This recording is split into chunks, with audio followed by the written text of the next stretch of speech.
The Jimmy Olsen Radio Network. Dimension, a measurable extent of some kind, such as length, breadth, depth, or height.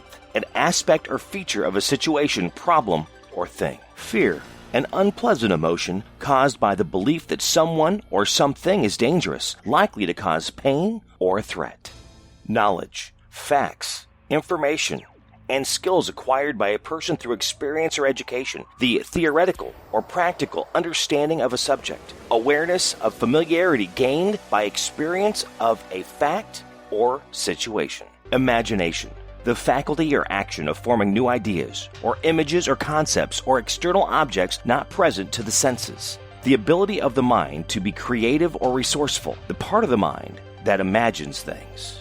A dimension, as vast as space and is as timeless as infinity, between light and dark, somewhere in the middle of science and superstition, lying between fear and knowledge, the dimension of imagination.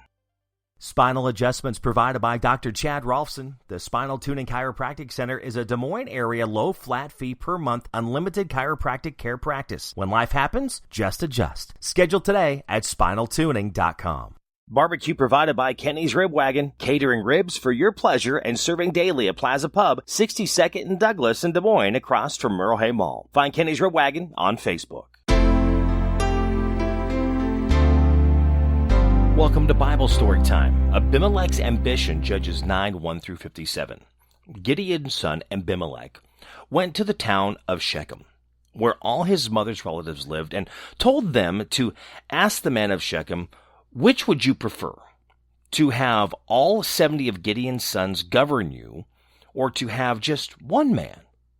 Remember that Abimelech is your own flesh and blood. His mother's relatives talked to the men of Shechem about this for him, and the men of Shechem decided to follow Abimelech because he was their relative. They gave him 70 pieces of silver from the temple of Baal of the Covenant, and with this money, he hired a bunch of worthless scoundrels to join him. He went to his father's house at Ophrah, and there, on top of a single stone, he killed his 70 brothers, Gideon's sons. But Jotham, Gideon's youngest son, hid and was not killed. Then all the men of Shechem and Beth-Millo got together and went to the sacred oak tree at Shechem, where they made Abimelech king.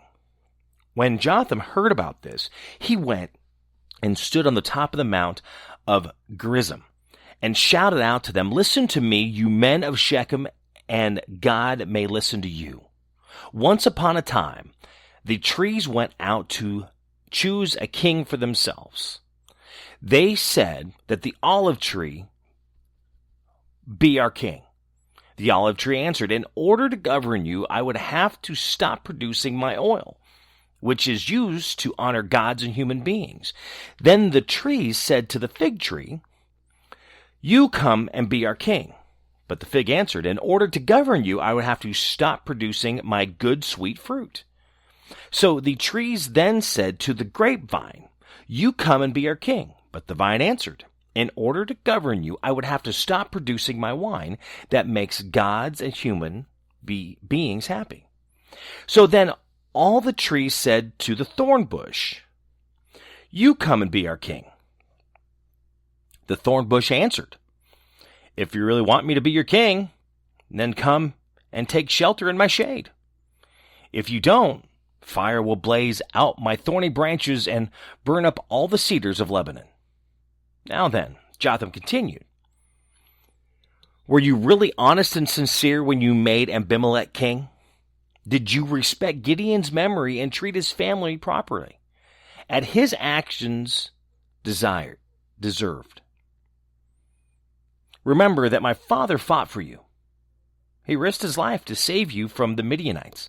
But today you turned against my father's family. You killed his sons, 70 men on a single stone, and just because Abimelech, his son, by his servant woman, is your relative, you made him king of Shechem.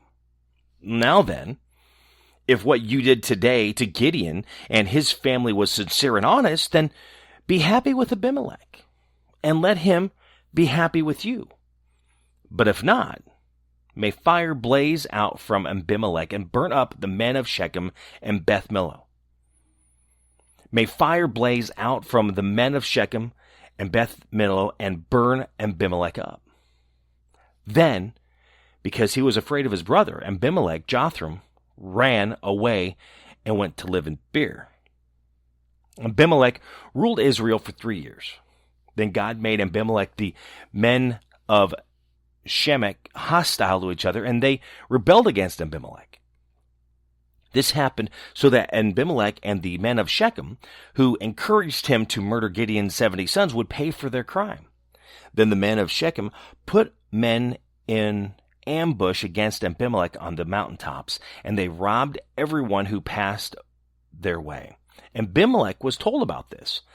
Then Gaal, son of Ebed, came to Shechem with his brothers, and the men of Shechem put their confidence in him. They all went out into their vineyards and picked the grapes, made wine for them, and held a festival.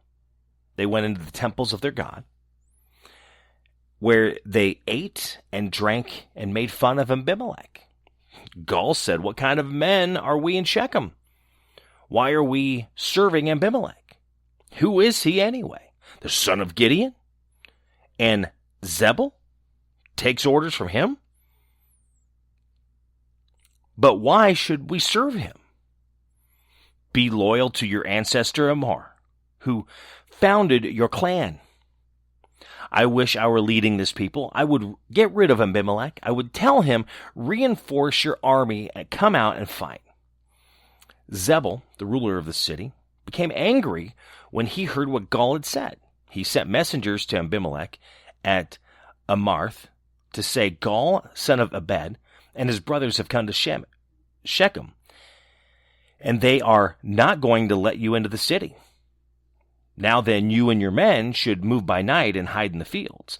Get up tomorrow morning at sunrise and make a sudden attack on the city.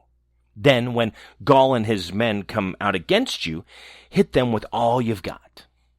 So Abimelech and all his men made their move at night and hid outside Shechem in 4 groups.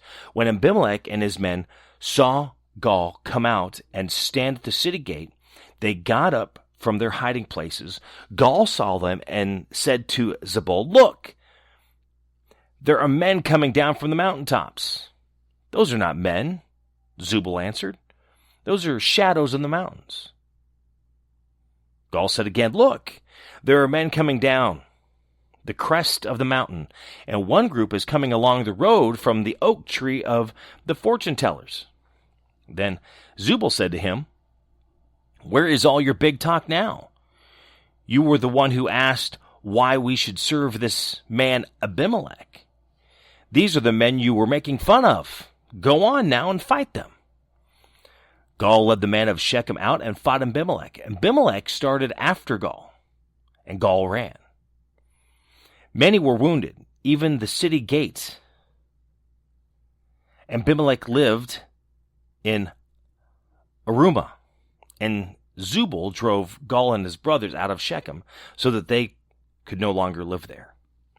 The next day, Abimelech found out that the people of Shechem were planning to go out in the field, so he took his men, divided them into 3 groups, and hid in the fields, waiting.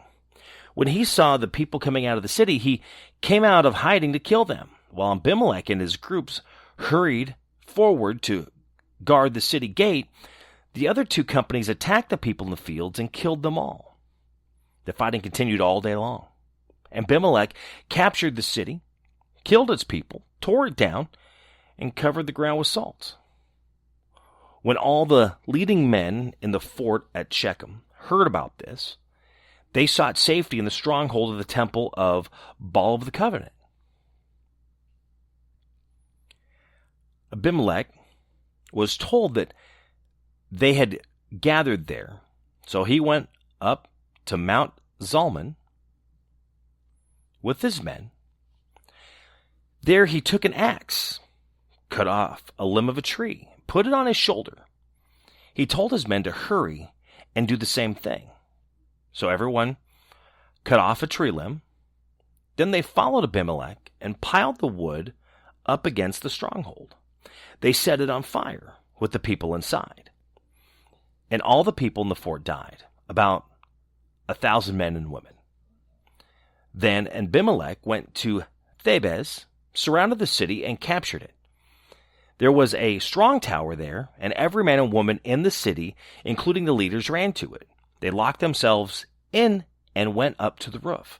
When Abimelech came to attack the tower, he went up to the door to set the tower on fire, but a woman threw a millstone on his head and fractured his skull. Then he quickly called the young man who was carrying his weapons and told him, "Draw your sword and kill me. I don't want it said that a woman killed me." So the young man ran him through, and he died. When the Israelites saw that Abimelech was dead, they all went home. And so it was that God paid Abimelech back for the crime that he committed against his father in killing his 70 brothers. God also made the men of Shechem suffer for their wickedness, just as Jotham, Gideon's son, said they would when he cursed them. Abimelech's ambition. Judges 9, 1 through 57. Thank you for listening to Bible Storytime. If you enjoyed this story, share it with others on social media, both Facebook and Twitter. You can also follow me as well at My Buddy Jimmy on both. And on YouTube, you could subscribe to my page at My Buddy Jimmy 101. The Jimmy Olsen Radio Network.